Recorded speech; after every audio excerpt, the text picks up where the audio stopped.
Hello guys, good morning! So for today's video, tayo po ay gagawa ng kakaibang content.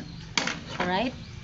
So kakaiba siya kasi hindi ko pa ito nagawa sa mga last na mga nagdaan na mga video natin. So ngayon, kakaiba ito at syempre may matutunan kayo. And this idea is kinopya ko din sa mga nakikita ko sa online and ina-apply ko lang ngayon. Tara, let's go! Good morning! Maganda yung panahon ngayon. Sana hindi umulan. So, ayan, here we are. Nandito na tayo sa mesa na kung saan makikita natin yung mga materials na kailangan para sa project na ito. Ayan, so we have lighter, we have kandila, candle.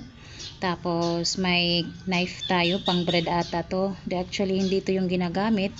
Kasi wala tayong scissors na matalim o matibay. Kaya yan na lang ginamit natin. Tapagtsagaan na lang natin hanggang matapos tayo.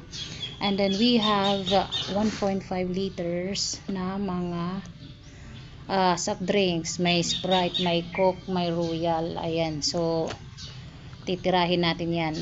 So, hatiin natin dito. And then, tutusukin natin ng nails dito. Ay!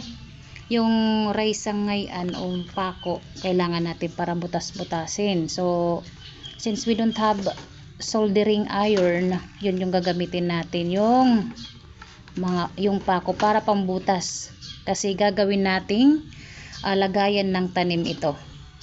Hi guys, so are you excited? Ano yung gagawin natin? Kaya tara, let's go na. Guys, so nagsimula na tayo sa ating project ngayon sa araw na ito. Ayan, so hinati na natin yung bote. Ayan, so gumamit tayo ng knife, bread knife pa yung ginamit.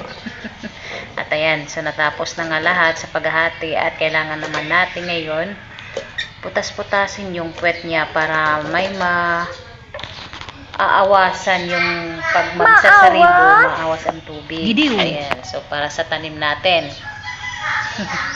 Ayan. So, ayan na nga. Ayan, tinusok-tusok na natin para matapos agad ito. Ayan. Medyo nahirapan tayo. Kailangan tayong gumamit ng pliers kasi mainit. Pag mismo hahawakan natin yung pako. So, natapos na lahat. Ayan, meron tayong 7 lahat na nahati at nabutas-butasan na mga bote. At ngayon naman ay sisimulan na natin yan lagyan ng lupa. So ayan na nga, at hindi ko na video, naglagay ako dyan ng sasarayan niya. So ayan o, ayan, so diba, ayan, so yan yung gagamitin kung saan dyan natin nahaluin yung ating lupa na ilalagay doon. Ayan, so with pala na yan guys. Ayan, so at nahalo na nga natin at taran! Ayan. So nilagyan natin ng crack na eggshell.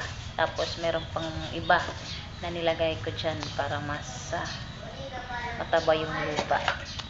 We'll try. So ayan nga, nilagay na natin yung lupa isa-isa doon sa hinati-hati nating bote.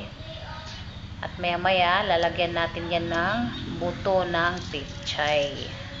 Kasi doon sa taniman namin sa garden, maraming tubig. Walang tamang drainage, so mahirap. So ayan, nilagay ko na lang dyan. So at least hindi babahaan, di ba? So ayan na nga. So ayun. So medyo mabigat siya pag nilalagay na doon. At kailangan ng tukod para hindi rin nahuyot. So ayun na nga.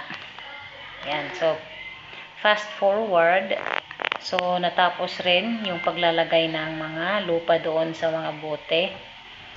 At ayan, ayan na lahat guys. Ayan, so sana maging matibay ito at makapag-harvest tayo ng pechay. Ayan. Ayan, diba? So 7 lahat yung bote na nahati natin. At ito na nga yung buto ng pechay. Tadan!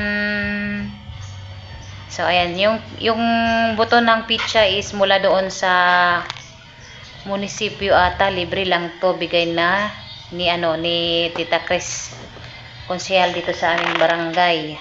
So ayan na, nakapagtanim na nga tayo guys, inisa-isa na natin. So maybe after 2 months or 3 makapag-harvest na tayo. Sana maabutan ko pa to. Sure. Sige, thank you so much guys for watching. Bye bye.